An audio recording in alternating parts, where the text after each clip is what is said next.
Well, thanks for coming. Of course, Yeah, of yeah. course. Let's Thank just you. jump right in because we just Yeah, let's keep the conversation yeah, going with the definitely. model. So, like we're saying, I think the staging and the setup of the house really does sell it on the Right. retail side, but on the new build side, it's similar, right? You guys set those models up, and do you bring designers in for those? Yeah, designers come through. They design the entire model home, but usually we'll have 2 to 3 models, and those are our top 2 to 3 sellers. Mm, But what's crazy is we can go to a brand new community. Those same model homes, maybe we won't model them, but those floor plans won't do as great for the next community. So it's definitely, they want to see it complete, 100% done with the furniture and everything. And if they can't really see that, it's a little bit tougher to sell. yeah, because I think that their imagination, like Right. some people can walk in and go, oh, I can see the couch will go there, the desk will go there, the bed will go there, it'll face that way. But man, I tell you, like when we sold our house and it was under contract, we're like, it's never sold till it closes, right? Right. Like you never know. So as we're going through the project, we didn't pack up any of the big stuff. Right. We just did all the stuff that was in cabinets Right. because if the deal fell through, we would still want to show it stage with our furniture, Exactly. right? I didn't want to clear it out because even like as I walk through it now, it's empty, Right. and I'm like, I don't know that it would have sold as fast or at Right. the price with it looking vacant. Exactly. Yeah. But at the same time, you do need that professional help. So many people think they're like interior designers when in reality they're not. That's why that profession lives there. Feng shui designers, interior designers. That's why your place looks beautiful, looks like a model home. I That's why agree. people Thank were you. literally saying, is this staged or is this for people actually living here? That extra cost that you're paying does the huge difference. And as I was kind of telling you before, whenever we have spec homes that are empty and vacant that might be sitting for weeks on end, it's okay to pay for an interior designer to come through, stage it. It's all rented items. We're not going to sell it with Right. those items. They usually sell within 48 hours. Wow. It's huge. It's an investment. Yeah, it's a huge investment. Yeah. Yep. So let's unwind. Yep. We've known each other for well over a decade now. Isn't that And wild? It's crazy, Yeah, right? yeah. And I've seen you go through a couple iterations of your business, but let's talk about what were you doing because you're young or now, right? But coming in the business super young, what did you do before real estate? Really, not much. I mean, I really want to be like the next Jerry Maguire. I wanted to be in the sports agency world. Really? Yeah, I did. So I have a lot of contacts in that industry. And during college, I got an internship at a local sports agency firm called Lagardère Unlimited out here in Scottsdale. And I did that for about a year to year and a half. Realized that's not really the route I want to go down. And when I was in there, I met Eric Kelly, who's a good friend of ours. And Eric introduced me to real estate. But the cool thing was my parents have been doing real estate since the 90s. But it was one of those things where I just kind of took it for granted, never really asked them about it, never really had any interest. And I was at a point in my life where it's okay, sophomore, junior in college, don't really know what I want to do, getting my degree. But hey, my family does real estate. Eric's a great guy. He introduced me to you. I said, let me try it, and got my license at 18 and hit the ground running pretty quick. 18. Wow. 18. Well, let's go. So what made you not think after that year and a half, hey, I don't want to do the sports thing that I've been wanting to do? Well, here's the true reality of it. What I found is in that industry, so let's say like the NBA and the NFL, there's about 3 agents that dominate 95% of that market, Wow. right? They have their own corporations, or the other 5%, you may know a top draft pick. So unless your close friend is going to be getting drafted in the top pick and they want to go with you, or you're in this top corporation and you're just a standalone guy, it's going to be very, very tough. So high barrier of entry. Very high barrier of entry, and it's very costly as well. You hear all these headlines about, uncles and cousins needing handouts and these expensive vacations to try to get the client. That's definitely happening. And, as a college student, I didn't have that type of money. Right. I have some friends that are in the league, but not top draft picks that want to have me sign them. I have no experience. So it was one of those things. Then on top of that, if you do work for that corporation, they're on the road 10, 11 months out of the year. And one of the top agents, his name is Steve Loy, he's Phil Mickelson's agent, told me, hey, listen, if you want a family, you want stability, this probably isn't the best thing for you. So I always Good look advice. 10 years forward. I'm like, I do want family. I do want kids. I do want to make a lot of money as well. Let me look at this real estate option. It has that flexibility, and it's been great ever since. So, Nice. Yeah. So I know obviously EK, great guy, got Right. you in. Parents were in the business for a long time. Yep. When you started, was that a good, you and I are very much aligned with the coaching and things like that, right? Right. So it's nice that you kind of fell into that. Right. A lot of people go through the real estate school and then they don't know they kind of flounder because there's nothing really taught there. Right. There's no literally playbook for how to get business Right. and retain and get Right. repeat. right? But you fell into that, Hmm. by design with Eric. Right. Yeah. And that's what I learned, not just in real estate, but just in life in general. So many people nowadays, the culture is, I'm going to do it all by myself. I'm going to figure out on my own. And that just doesn't work. So for me, it was great because now I joined a team where I'm a buyer's agent, a listing agent. I have people teaching me things. I'm learning. I'm literally saying, hey, I'm a sponge. Let me just learn everything that I can. And then he introduced me to people like you, where now I'm getting other mentorship outside of real estate. And then you introduced me to somebody, I'm getting all these different mentors. And that's what I tell people. I have 6 to 8 people where if I'm going through something, you're one of them. I'll call them. So if I'm having financial issues, I'll call someone. Family issues, I'll call someone. Have questions about kids, call someone. Education, I have a whole group of men and women where if there's something that I have questions on or I'm struggling in that area, I'll call them. They're coaches and mentors, and they'll give me advice. And the other thing is too, when they give me that advice, I implement it that day. Wow. It's not one of those things where it's like, oh, thanks, buddy, and then I go to lunch and I forget about it. So if I call you and I have a question about, marriage and kids, and you say, hey, Zach, you should go read this book and then start doing this today with, your children or your wife, I'll literally go buy that book right after I hang up the call. That's awesome. And that's the other It's thing. a rare quality. It's just you have to do it. 2 things, Yeah. right? Seeking out good counsel in each of those areas, one thing, but Right. then actually doing what they tell you to do Right. is a whole other. It's the biggest cheat code in life. Was that how you were even before getting into all this stuff? Did you, even growing up, were you just open to that curiosity, but obviously seeking out good counsel with different things? 100%. So first off, I think for every young person, it's your parents at first. You idolize your mom and dad, so I definitely had that character. But my parents had really amazing friends and really amazing influences around. So I'd go to these parties and I'd be like, wow, we're in a mansion right now. Who owns this house? So I'd want to go talk to them. This would be 10 years old. Like, what do you do for a living? How did you get this Wow. place? Dude, that's And awesome. I enjoyed learning that. So then it's like, oh, you do this. And then I would try to figure out how they did that. And that's just really what I would do is I would look around in my life, seek people who have a lifestyle that I enjoy or people who I want to be friends with, and just ask them, how did you get here? What do you do? And then just copy them. That's a great attribute because, some kids at no matter what the age, but 10 going Right. into this mansion could just be looking around like, wow, this is a cool house, and just, Right. just take it all in. Right. But never seek out that person. Like, hey, hey, Dad. Even if you ask Right. your dad, hey, Dad, how'd this guy make all his money? Right. That curiosity factor. Right.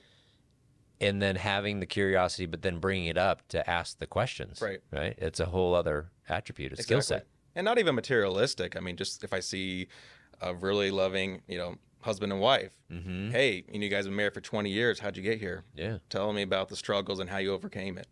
Those are great And I questions. just remember it. Yeah. And it just helps in everyday life. And even to this day, if I'm dealing with something, I'll make those phone calls. That's great. Depending on who it is. And that's what I say too. Don't just have a mentor, just one mentor in one area. Have them in all these different areas: fitness, finances, health, anything that you need. That's awesome. Have that. Good So, advice. yeah. Good advice. So now you're in the retail side. Yep. Right.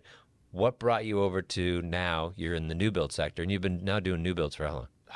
10 years now. Jeez. Yeah, That's I know. crazy. I know. It's wild. Wow. I used to be like the young guy, and now I'm the one mentoring and training the younger ones. And I'm like, what, you were born in 2003? That's that's weird. Yeah, so it's kind of crazy how it's turning. I did resell during college. I loved it. But it was one of those things where my dad's been in new home sales since 1999.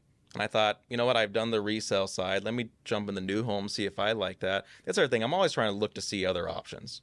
Figure I'm young, don't have any kids, nothing like that. Let me jump into that. And the day I graduated college, I started at a builder, literally that day. Really? I graduated that morning. It was my first day. And I said, hey, you know what? I'm not going to miss. I'll be there around 2. Wow. Yeah. So I graduated in the morning and then ran right over there. Dude, that's talk about execution. Right. That is great. I was just ready. Yeah. I was just ready because what else am I going to do? Did you know? go with your dad's company? No, I didn't. So he works for a private builder out here, Fulton Homes. Mm-hmm. I first started out with KB Home. That's a great entry-level builder if you're looking to get in. And then now I'm at Meritage Homes. Nice. It's Was it a cognitive thing? Like, hey, I don't want to work with dad's place, or hey, I'd rather just test it out over here, or The reality of it is Fulton Homes is a fantastic company, but they are very old school. They have salespeople that have been working there for 30, 40 years. And I was 18, and it was one of those things where I didn't have the experience or anything yet. And I know that's a top tier builder, so it just wasn't realistic. So I honestly didn't even apply. I told myself, that might be something I could do later on, but let me get in with more of an entry-level builder where they do like to hire people with not as much new home experience.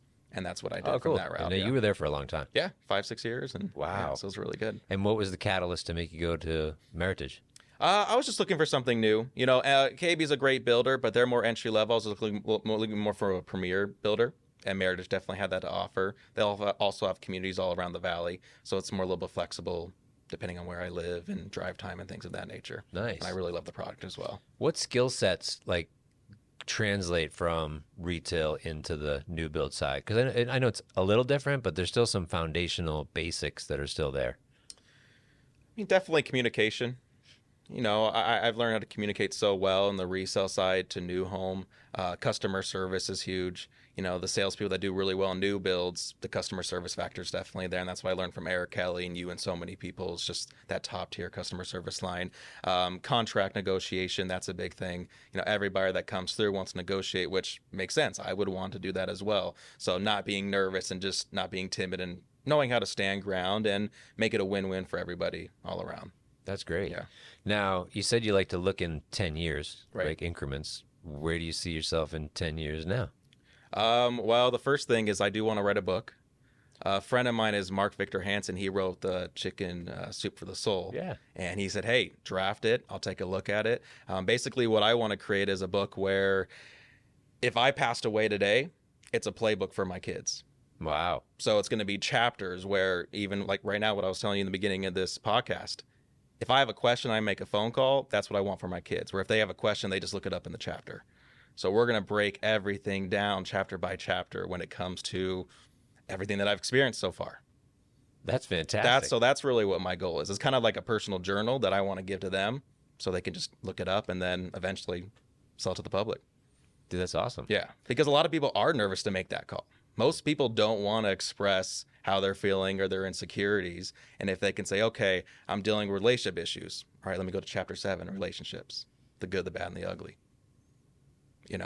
Oh, I'm dealing with financial issues. Okay, that's chapter 3. And I'm going to be very open and honest of the good and the bad and the ugly that I've experienced in all these different areas of my life. That's pretty cool. So have you already mapped out your chapters and half of them I have. Okay. And I've already started drafting. I've been doing this for about 4 years now. It's one of those things where it's like I'll write a little bit and then I'll stop. Mm-hmm. Write a little bit and then I'll stop. But it's something that I want to commit to myself in the next year to have it fully done and published. So that's definitely a route I want to do. Next thing, to stay in real estate. And with me, I like to diversify my money. So any income that I make, try to live off not all of that. And then, diversify in different investment areas like land and stock and whatever you need to do. Where are you diversifying now? Definitely in the crypto, stock, some land deals. On top of that, just small businesses. If people need a little bit of help, I'd help with that as well. So, nice. Yeah. I love it. Yeah, I love it. Really well, good. you've been, and obviously I know because we've talked a lot about your money, but you've been financially savvy, right? And I think there's people that are just spenders and savers, right? But then there's the savers that also become investors, right, that make their money work for them. And right. so did that come from your upbringing as well? Well, it's usually the opposite. My parents were big time savers. I'm actually the spender, believe it or not. Okay. I like to spend, but I'm very conscious of the spending. But it's like people like you, I'll look at you and I'll say, okay, I know Greg's doing very, very well. And you've even called me out and saying, hey, Zach, slow it down. Save a little bit. Be aware of this. I remember you called me that one time when you wanted the flashy car, and I was like, dude, don't do it. Right. Like, come on, man. And then I think it was 2 weeks of back and forth. Right. You're like, I keep seeing it everywhere. Right. I'm like, don't do it. Right. And you still haven't done it. Right. No. Yeah. And that's the thing. I'm just very aware of it. Mm-hmm. And just looking long term. The day and age of retiring at 65 isn't really realistic anymore. Most of us are going to live past 100. So if you're looking to retire at 65, well, you might as well have at least 30 to 40 years worth of retirement savings to still live a great life. So for me, I'm looking at it like, I want to work for the next 50 years. I want to provide for my kids, for my grandkids. So I'm thinking more towards the future, not just right now. It's a really good point to have that the two factors of awareness and long term. Right. Right. Like I'm aware of what I'm feeling right now, thinking right now. Right. I want to make that purchase, whatever. And then you think long term, like, man, is that a good move, or could that money be working for me? Right. Because that money in 10 years could be a much bigger number right. than if I just bought that thing right now and had immediate gratification. Right. Yeah, that compound interest is huge. I have an index fund. I've been putting in like between like $8,000 to $12,000 every year for the past 6 years. I check my account every 6 months, and it's insane to see that compound interest that's there. How And old are you now? 32. And So and you so you figure where's it going to be? Talk 65, that's double right now, Right. right? So another 32, 33 years. Right. What's it going to be then? Right. And that's what I tell people. A lot of my friends are like, hey, man, I'm stressed because home prices are going up. I don't know if I'm able to afford a home. And I say, listen, this whole American dream of owning a home, that is great. It's a great thing to do. But if you can't do that, don't let that deteriorate you and think you're never going to make it in life. If you could just save $10,000 a year and put in basic index funds and then have that compound interest, that alone will change everything for you. Well, I don't have $10,000. Okay, most people don't, but look at your spending. How much are you spending on food every single month? How much are you spending on all these unnecessary things, these Disneyland trips, all these random things? Stop doing that. Find a way to have 10,000 and bam, there you go. And even if it's not 10, 5. That goes back to the awareness point, right? They're not aware. Be they're very just aware. frivolously spending. They don't think long term because they're Right. thinking long term. They're not going to get there anyway. Right. So why bother starting? Right. Versus you and I both know if they put $50 away, $100 away, Right. $200, right, and it's going to stack up. Right. But going back to the budget, do you already do a budget? I do. Monthly, That's something quarterly? that I mean, there's usually 2 questions you always ask me when we'd have lunch, and it sticks to me. What book are you reading? And how's your budgeting going? And it stick to me. And then what I've learned was when it comes to books, you might read a book, it's 300 pages. 290 of those pages, you probably already know it. Oh, that makes sense. Duh, I know that. But those 10 pages that you learn something, those 10 pages, what you learned in that book is now going to come back to your life. So you might be at a business meeting and now you can contribute a little bit more to that conversation. Or maybe it's going to teach you a little bit more about yourself. That's going to make you a better person. So that was one thing. And then budgeting too. So I think to myself, if Greg is budgeting, he knows his monthly expenses. He has that whole envelope theory. Why can't I? And you How long started you been teaching doing me a budget? that 6 years now, Wow. at least before the kids were born. Yeah. So, Nice. Yeah. Nice. So, and I check my bank accounts probably 5-6 times a day. I know the Sweet. exact dollar. Dang. I literally break it down. I know exactly how much my checks will be after taxes. I mean, I can literally tell you exactly the next year and a half where everything is coming and going Wow. to the very T. That's solid. Because you have to. And it prepares you for it because there is no shock. And I always plan for a worst case scenario as well. So when COVID came, I wasn't worried because I already had budgeted for the next year and a half. So I thought, okay, this isn't going to last that long. So when everyone was freaking out and everyone was, I was like, okay, well, I'm good. Yeah. I'm good. How'd that Yeah. feel? Felt great. And it gave me a lot of confidence. And when you have this confidence, you can go do whatever you want. Mm. And that's huge. We always say that one of the diseases is commission breath. Oh, yeah, it is. Because a lot of these sales, I always say, a lot of managers say, oh, we should hire people who are always broke because they're going to want more and more sales, which I could get that theory. But at the same time, you want to hire salespeople that are very financial savvy. So they're confident, they're more relaxed. I think that does better for the sale. So when a customer comes in and they don't buy right away, I'm not overly pressuring them, giving them that commission breath, I don't have that anxiety given towards them because I don't need that sale to eat next week. Right. It truly is, hey, I'm trying to help you out. And if you decide to buy today or a week from now, great. I want to do it on your terms, not mine. And people feel that. They feel that Like, completely. They feel it coming off your breath. Like Yeah. literally the commission breath, like, whoa, this kid really wants a sale. Yeah. Versus, wow, he's really in it for me. And I see so many people get in the real estate or any type of commission job. And yeah, they might make $50,000 their first 3 months and they go and blow it. They go get their Range Rover. They go to, Turks and Caicos. They go do all these things. Then all of a sudden you hit a slow stump, which everyone does. It don't matter how great of a salesperson you are, you're going to hit a slow time in commission. And now they have nothing budgeted. And I know salespeople right now that are doing night shifts at Circle K. They're doing Wow. Uber after work in their Range Rover, in their, Mercedes. Ugh. And it's just because there is no budgeting. Mm. And when you have that stress and now you're not sleeping at night because you're doing a second or third job, and if you don't make that sale or if that closing doesn't happen, you're not going to be able to pay your mortgage. Everyone can feel that in that room. Yeah. It goes to that. I love what you said. You can't, have that go bring on the broke people, right? But there's also they say like be debt motivated. Right. It's a concept, right?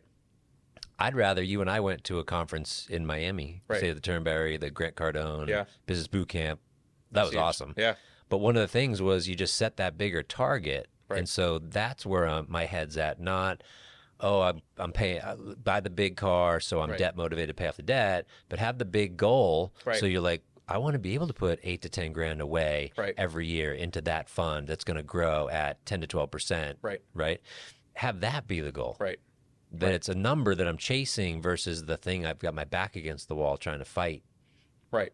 And Grant Cardone said in that boot camp, he doesn't look at his expenses. He just looks at his income. He's so focused on his income. And that's the other thing. People are so extreme on their expenses. How can I cut back here? How can I come back there? But they're not focused on how can I improve my income? Well, and that was the 95-5 rule. Right. 95% of your focused attention and energy is driven to the top line revenue. 5% is looking at your expenses. Right. Because with expenses, I can only go to zero. Right. With income, the sky's the unlimited. limit. Exactly. Right. Even the people that are struggling and they're having to do some Uber and night shifts, things like that, it's because there's no limit to Right. what you can make. Right. They're adding a little bit more because the commissions aren't coming in right Right. now, but they're able to go do that. Where I cannot deplete my expenses at a certain point, it goes like it'll never go to zero. Right. It's impossible. But there's a baseline basement Right. where income. That's why 95% of your focus is all on that. Exactly. And income, the biggest thing is the energy. So I like to gamble. And if you talk to any gambler that's at a casino, there's this energy focus that happens. There are times you can go to the casino and all of a sudden you're hitting every single hand. You can't lose. And that's the stories you hear online. Right. Oh, I just made 20 grand in one night. And they probably did. But then the other 9 times, Yeah. you just can't win. That energy focus, that energy shift is there. That's how I look at life. The moment my life starts feeling offset, maybe I'm having a fight with my relationship. Maybe I just lost a deal. Maybe I gained some more weight and I'm not feeling too well. I shift the energy. What I mean by that is, let's say I like to drink soda for lunch. Now I'll drink water. If I take the 202 freeway, I'll take a different freeway. Maybe I'll do the side streets. If I like to listen to music, maybe I'll listen to a podcast. I literally change everything about my life. Wow. And that is the biggest life hack Interrupt the that I pattern. tell people. Interrupt the entire pattern. So the moment you start feeling this energy shift, interrupt that entire pattern. Literally be a completely different person. Wow. I like that. That is the biggest thing that I've learned in the past few years. No one taught me that. It was just one of those things where there was a moment where it was 5 days straight. I couldn't get anything right. Everything was just kind of slowly kind of falling apart in my life. And I said, you know what?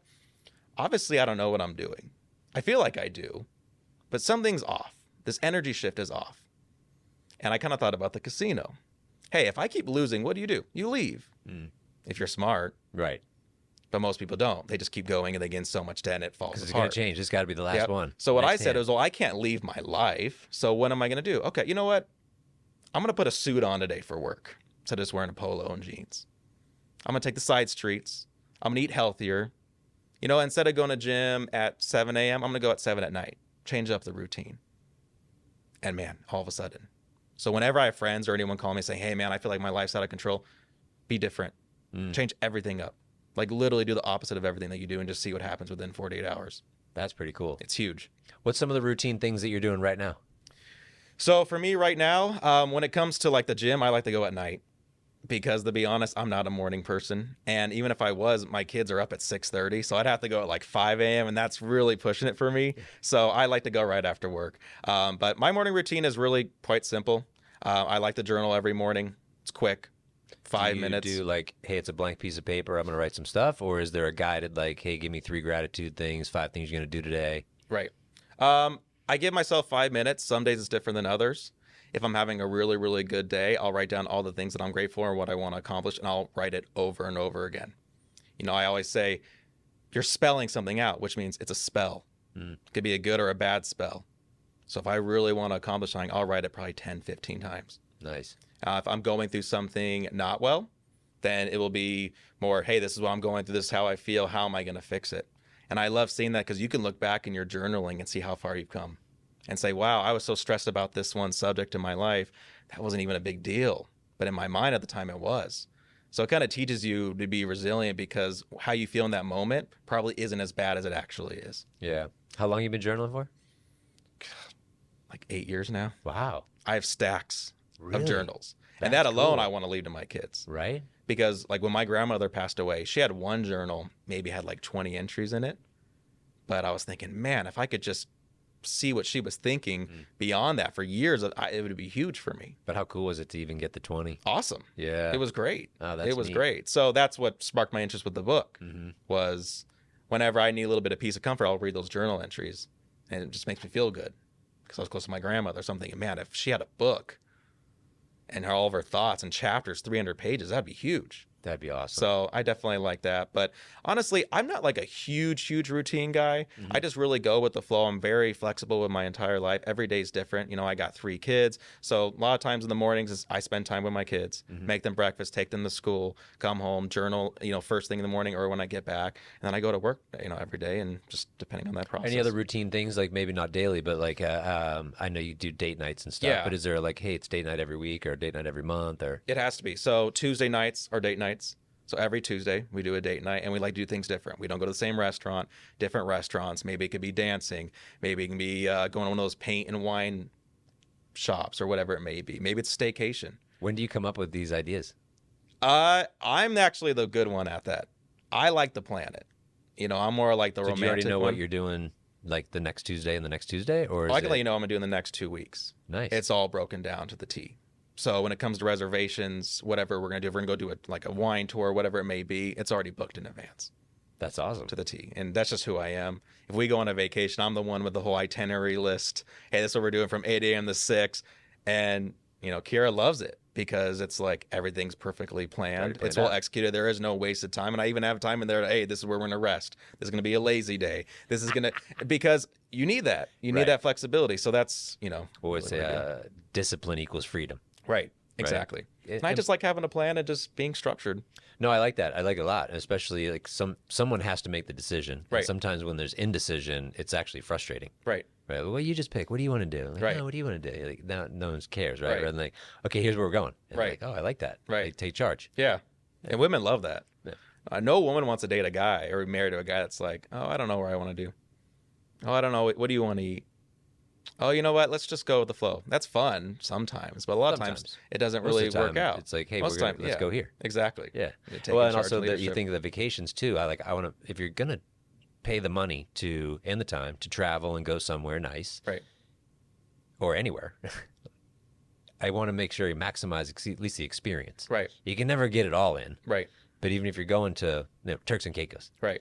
There's stuff that we won't be able to fit in, but let's fit in some of the highlights and things that we want to do. Exactly. Rather than just go and say, "Man, what do you want to do today?" Exactly. Right. Yeah. At least have some options there. And that's how you should live your own life as well. Know what you're doing for the next 2 weeks, and it's just more available. Do you have a bucket list? Like places you want to go or things, you know? I do. Seems like you would. I do. Kind of. It's weird. Like people think like I have like all these New Year's resolutions and I have like all these goals. I do, but I don't focus too heavily on it. But I do have some, you know, bucket list items. Like I'd love to go to, you know, Paris, Greece, you know, Spain. Nice. Things of have you those been items. to Europe at all? I have. I've been to Italy. Oh, cool. Yep. So okay. Yeah. I went there for 2 weeks, like 5 years ago. So that was pretty fun. No, I just think that, you know, having a plan, but also having those goals that, hey, at some point in time in the future, I'd like to take the kids, the family here, get to Australia, you know, whatever. See, I'm really in the chapter of my life right now where I'm so laser sharp focused on the kids. You know, my 20s, it was just grinding. You know, I missed a lot of vacations with friends, pool parties on the weekends, doing all those things because I was so money hungry, so focused on work, so much, you know, self-development. Now I'm in the chapter of my life where, you know, I have a daughter who's 10. I have 2 boys, 4 and 3. So now my focus is on them, their growth. You know, Katie, she's 10. Before I know it, she's going to be 16. I'm teaching her to be, you know, a leader, a strong woman. So I'm all my focus on that. For the boys, it's, hey, we're getting you into preschool, we're getting you into kindergarten. Hey, Dad wants to be there. You know, I like it that I take them to the aquarium, the zoo. I'm there at every birthday. So that's kind of my chapter now. And then I tell myself, you know, once I turn in my 40s and 50s, that will now be the chapter where I could be a little bit more selfish for myself and my relationship, where we can go travel and do all those things because now the kids are older. They can now come with us. We're more established. And now we can live that more comfortably. Yeah, I tell you, the trips when they're like 10, 11, 12-ish range is fun because then you know they're going to remember the stuff versus going when they're 3, 4, 5, 6. It's like they're still in diapers. They're going to have fun at the Disneyland, but they probably won't remember when we went. That we went here. Right? Exactly. 5 more years, they're like, I remember that trip. Exactly. Yeah. So that's kind of how I'm looking at like those bucket list items for like trips and experiences is, give it maybe 3 to 5 more years. Kids are older now. They'll remember it. It'll be much easier for us. And then we go take advantage of that then. Yeah. Now I know you're in your new house. Yes. Right. How long has it been now? 3 years now. God. Yeah. If I had to guess that, I was going to say 1. I know. That's nuts. Yeah, right? Yeah. I know. Yeah. Yeah. You think you're going to be in that one for a while? Ideally, I only wanted to be there for like 4 to 5 years. My plan was to sell and then build something even bigger, but the rate is so great. I'm at a 2.99, and I love the house. I mean, it's a 5-minute walk to my daughter's school. My boys, they go to preschool, a mile away, and we really love the home. So I might stay there long term. I'm more focused on maybe getting like a vacation home, like a cabin up north, like how you do. I like that. Because, we really like to go up north, especially during the summertime. So I'm thinking maybe keep this as our primary like family home. It's plenty of size. We love its great location, and then maybe invest in different areas that are, like I said, like a cabin or whatever it may be. Well, like, my experience, like we got the house. I'm like, this is the high school house. Right. We'll be here through high school. And now Right. here we are. They got to high school and we're like, Right. okay, let's get another one. Right. And stuff just changes. Right. We wanted more land. But for a while we were staying in that course and like, okay, let's do the second home. Let's Right. have a vacation home. Let's cool off during the summer. And Right. made sense. And everything just kind of changes from time to time. So let me ask you a question. I kind of know the answer, but you're always evolving, and we haven't really talked about this too much. But, COVID has came. These interest rates have gone up, but you seem to still be doing very well. What is it that, no matter what's being thrown your way, keeps you at the top?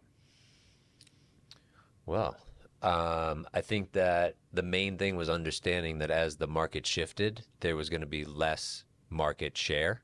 Right. So you had to go get more of a market share. Meaning, as you know, I'm super relational, want to build more referral partners. Right. So it was literally a game of, okay, I need to service all the referral partners I have, Right. and I need to go get more.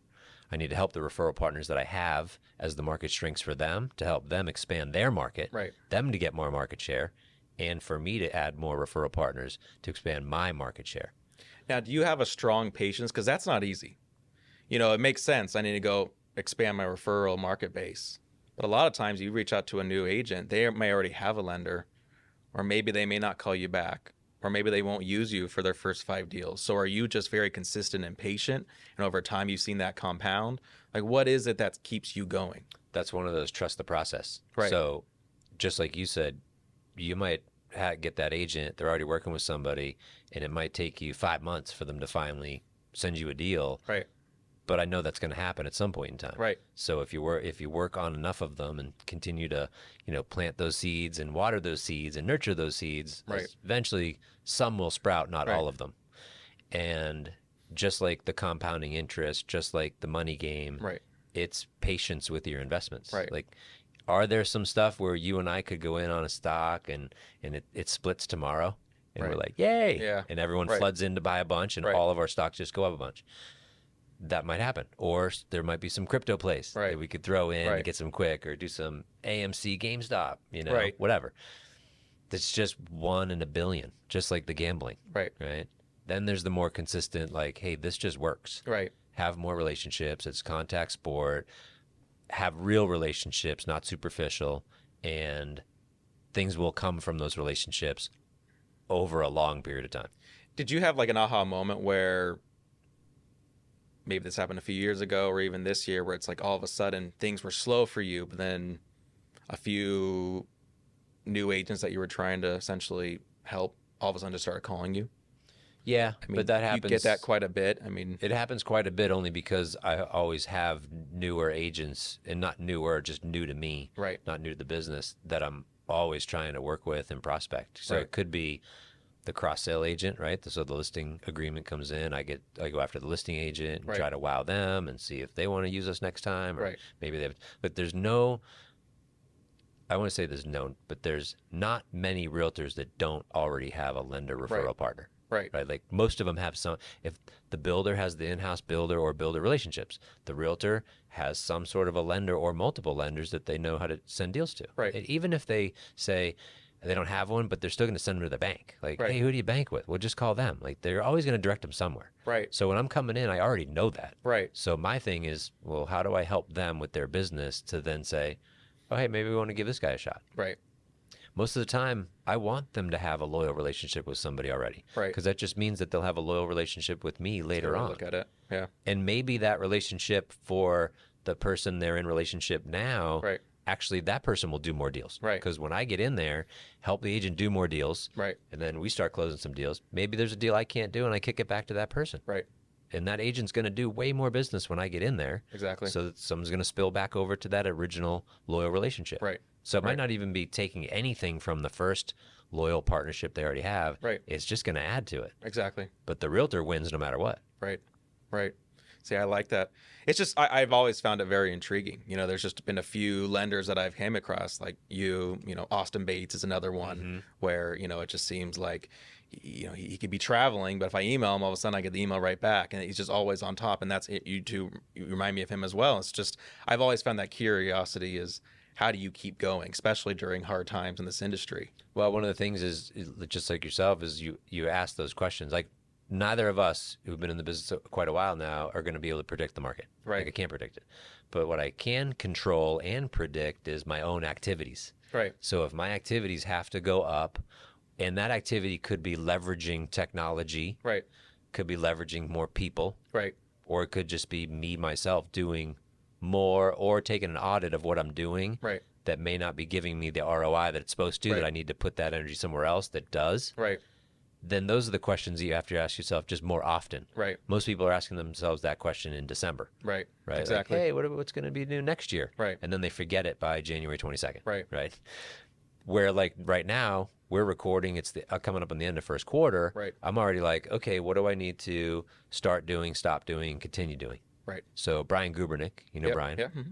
And he records the No Days Off podcast. Yeah. A couple weeks ago, he recorded one, or last week was, what do you need to start, stop, and continue doing? And if you ask that question often, like for sure quarterly, but maybe even, you know, after a month where you're like, hey, what did we do good last month? What do we Right. need to keep doing? What do we need to stop doing? Do I Right. need to double down on my videos? Do I need to double down on social? Do I need to go deeper on my relationships? Do I need less relationships so Right. I can go deeper? Like, what do you need to stop, start, and continue doing? Is there And an do- area of life where you know deep down, hey, I'm actually pretty, I'm not committing as much as I should? That's a really good question. I would say I've slacked in my fitness and health category over wow. the last like 6 months. See, I would have thought that would have been not. See, that's mine. But I mean, for you, I don't know. I feel like if I had to, you know, name 5 qualities, I would definitely say fitness and health is probably one of the 5. Well, Maybe not to your standards. That's a Right. good point, Yeah, right? So right. for some, they might look like, dude still goes to the gym 3 or Yeah. 4 days a week. But I was going 5 days a week, Right. tight, dialed Right. diet, right? And I'll tell you what's actually been the motivator is my son. Right. So Kai is like he played basketball, now he's getting into football. He's hit this growth spurt, like he's Right. like shoulders are getting broad. I'm like, That's cool. Yeah. dude, he's- looks really good, yeah. right? And I'm like, man, I used to look like that. Right. Right. Yeah. Yeah. And so I'm like, all right, I need to get in, you know, and then he's like, hey, can we throw the football? Right. I'm like, I feel like why is my shoulder sore? Like, Right. this is not good. Right. So I'm literally working on like flexibility, and that we were just in my team meeting. I'm like, hey, I got to order some like just meats or Right. factor meals or something. Like I Right. got to figure out. So I got to get, I think for me, meal prep is like the ultimate hack, Right. because we all know like the abs are made in the kitchen. Right. So it's diet. Like Yeah. I can't outwork a bad diet. Right. And at my age, 50, like I've got to really put the diet on my side Right. and fuel it with the workouts Right. to complement. But really it's the diet that I need. It's the 95-5 rule. Sure. Yeah. It's 95 with diet, 5 with fitness. Right. So for me, that's where I have been less committed, that I'm recommitting to Exactly. right now. And as you know, you go full force on that one thing in any one area, it bleeds over to the other areas. Oh yeah. So you go all 100%. in on your on studying your finances and listening to some podcasts and, you know, learning about money and reading some money books and doing your budget. Right. All of a sudden your business starts getting better, Right. right? All of a Right. sudden your relationship getting better. You're like, why? Because you were able to just focus on one thing, Right. and then it allowed you to then learn that, or I should say, strengthen that muscle of focus Exactly. that then you can take in it. So no matter what the area is, you just increase your focus muscle. Right. Because now I can focus on anything. Just like you have a conversation with someone. Right. They tell you what to do. You you process it right away, and Right you're away. like, okay, I'm just going to go. Exactly. And I think that some people have that, I've got to perfect it. Let me think about it. Let me digest it. And then, like you said, they forget about it. Right. And then they go, let me ask somebody else their opinion. Yeah, Versus, and that's you know what, I'm just going to start. Right. Because when you start, then you can process what's happening as you start and kind of fix it along the way. Exactly. What's a project or something you're working on right now? Really, it's just project sign that I mean, the book is definitely on my bucket list of things that I have to really try to get done by the end of the year. So that's a big one. Just really trying to help Meritage the best I can. You know, we have a 700 lot community coming up. Wow. That model start in 2 weeks. So really just promoting. It's going to be out of Maricopa. Okay. So, you know, Maricopa is fantastic. I don't live there. I have an investment home out there. I live in Gilbert, so it's about 40-minute commute. But Maricopa, in my opinion, is the next Gilbert. The amount of land that's being purchased out there, the amount of things that are going out there, it's still affordable as well. And you're going to get a brand new home between $300,000 to $450,000. And that's the thing that I try to tell agents. If you have a buyer right now looking between $300,000 to $700,000, you need to be looking new. It's the best experience. There is no 10-day inspection period. There is no bidding wars. There is no showings where you're in the sun all day. And you come to my office. You don't even need to come to my office. Shoot me a text. Hey, I have a buyer coming out next Saturday. Great. I'll take care of them. I'll get them pre-approved within an hour. I'll help pay for all their closing costs. I'll buy their rates down to low 4s to 5s, depending on where the market's at. But that's where we're at right now. And we do the contract. We send it out to you. All you have to do is sign the buyer broker commission agreement. That's awesome. And that's it. And they're getting a brand new house. So they get the warranties. You get a 10-year structural warranty, AC warranty, bumper to bumper warranty on pretty much almost everything for the first year. It's a brand new house. We help with the appraisals. If the appraisal happens to come in low, 9 times out of 10, we'll adjust the price to match it. So there really is nothing a buyer has to be afraid of unless they, they mess up, like buy a new car or things of that nature, like we know. Yeah. But 9 times out of 10, it's a great experience for the buyer. I love new builds. I mean, we were joking that the house I just bought is the first resale home I've ever bought. So I bought a condo in college. Yeah. After that, we built here. We built Flag. We built. And then now we were so nervous buying it. I'm like, wow. It's a resale home. Yeah. Like it was just, and it's just a different experience. It's a different experience. It's just more structured, quick pace. The buyers have flexibility on how, when they want to close, essentially, what goes in the home. Like it's new. It's new. Exactly. I literally left this house going, Tatum said it last night. She goes, we were the only ones that ever lived there. Yeah, it's pretty cool. Yeah, it's pretty cool, it's right? Nice. Yep. Now we move into this one. What was cool is the other day, someone's driving by the house that we just moved into, right? Yeah. And Katie's like, why is that guy videotaping us? And I'm like, I don't know. And walk out the street, and he turns around. He starts coming back. He parks, and I'm like, hey, what's up, man? He's like, hey, I actually used to own this one before the prior owner. Oh, cool. He's the one that bought it and added the additions back in 2000. Yeah. And I'm like, wow. And you could tell him getting not choked up, but emotional. Right. And he was so happy that a family bought it because the last guy was an Airbnb. Right. So he was so happy that a family actually bought it. Exactly. Right. Yeah. So it's an emotional attachment to it. Yeah. Yeah. It's true. It's cool. It is really cool. Just the history in the house and everything. So I'm excited because I get into this one and I can fix it up and kind of mold it how I want. Right. That's how I did all the new builds. Right. I go in there and I can say, hey, this is how I want the kitchen. This is how I want the setup. I'm going to live with my in-laws, so I'm going to have an in-law suite. Or however they want to design it, they can design it. Exactly. That's why I like the new. That's really cool. It's a blank canvas. It is. Now I'm looking at it hey, this canvas is a used canvas. Right. What kind of adjustments do I want to make it a little better and customized for me? Right. It's just a different experience. I'm excited to see the house. Gonna have a housewarming party. Yeah. It'll be fun. I can't wait. Yeah, it's gonna be cool. But yeah, no, so it's gonna be 700 lots in Maricopa. It's a big project for Meritage, one of the bigger master plan communities that we're opening up this year. So a lot of focus on that, a lot of networking, a lot of realtor events to get people to come out. We'll probably have our grand opening in June, and we want to close probably between 50 to 75 homes this year. Nice. And we haven't even started them yet. Wow. So it's gonna be a pretty. Will they just do on the new home? Will they just have the models up and ready to go in June? So, or will they show models with somewhere model else? homes, you build those pretty quickly. Usually they take about 75 to 90 days because you get all the attention on the model homes. So the framers will show up, a week earlier than you're supposed to. Everything is done very fast and efficient. Home's still a great quality, but now you have all the trades focusing on that. Right. And then once the models are done, we'll probably start 10 homes a week. Dang. And right now, our average build time is between 3 to 4.5 months. As we keep seeing Sometimes these 5. rates coming down, I mean, New build is just a thing because there's no inventory. Right. Like it's literally just getting got, and Right. it's just going to continue to get gobbled up Exactly. as the rates come down. When I first started doing new homes, there was maybe 4 or 5 known builders in town. Now there's over 25 builders in town. They're buying in all the outskirts. It's the affordable areas. I mean, that's where Phoenix is heading, in my opinion. Now with this whole NAR settlement, we're going to pay the commission no matter what. So there is no unknown. And a lot of times we're paying 3, 4, 5% on the final sales price. Dang. And the realtors, like I said, they don't have to do anything. All they have to do is introduce us to their buyer, and we'll do the rest. And then they can go focus on their other business. That's phenomenal. It's a fantastic opportunity for realtors. So that's our biggest thing is there's so many agents that come into my office that have no idea about the process. They never even step foot into a builder. And a lot of them aren't even new. They've been in the business 3, 4, 5 years. And they're shocked on how easy it is for them. I mean, they really will call me, hey, are you sure I don't need to do anything else? You sure you only need my W-9 form? That's it? Like, you don't need me to no, nothing. You want to hire an inspector? Sure, you can hire an inspector. We'll have them come in. We'll get them the keys to take a look at the house. We make it very seamless and possible. So that's really my focus this year, opening up that community, killing it, doing it really well there, but just introducing realtors all around the valley that even if it's not Maricopa or Santan Valley or the West Valley, you really need to start focusing on the new home industry, but also residential as well.